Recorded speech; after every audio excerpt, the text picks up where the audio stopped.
Ladies and gentlemen, hello, and welcome back to another episode of Headlines with Amr. It is my pleasure and honor to join you here on Friday, October 5th, for what is our 40th episode. It's the big 4-0, and we are really excited about it. So why don't we get started here in New York City, where Eric Adams, a man who once referred to a backpack as a popular knapsack with many different locations, and a doll as a place to store or secrete drugs, who also did these things and became the mayor of New York City, New York for 4 years, has dropped his reelection campaign. And let me tell you, the headlines are buzzing, but there's one headline that was buzzing with a bit more zzz than some of the other ones.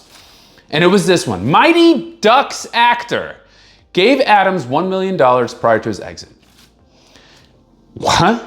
I mean, these are the kinds of headlines that made me want to start this show. Mighty Ducks? The awesome movie from when I was a kid? Charlie? Emilio? Goldberg? And Eric Adams? What's the association? And boy, well, first of all, it is a gentleman by the name of Brock Pierce, who really was kind of a side character in Mighty Ducks. He really wasn't a big deal. Second of all, he's described as child actor turned Bitcoin investor. Disgusting. He also ran for Senate in 2022, but had to suspend his campaign because he risked losing his federal tax resident status in Puerto Rico.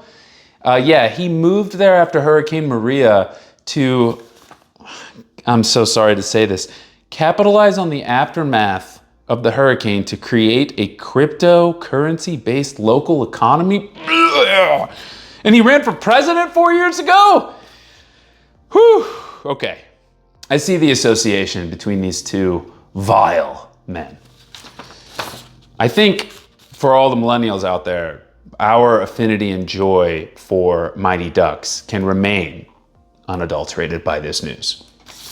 Moving on, in keeping with the theme of the New York City mayor's race, House Minority Speaker Hakeem Jeffries, of all the things he could have issued a statement on in the past 24 hours, Portland, for example, and the fact that the military is there or whatever they did, or that weird ass meeting they had with literally all the high brass of the military where they told them not to be fat.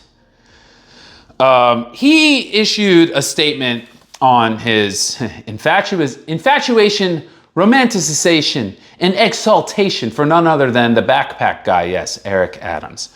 It's disgusting.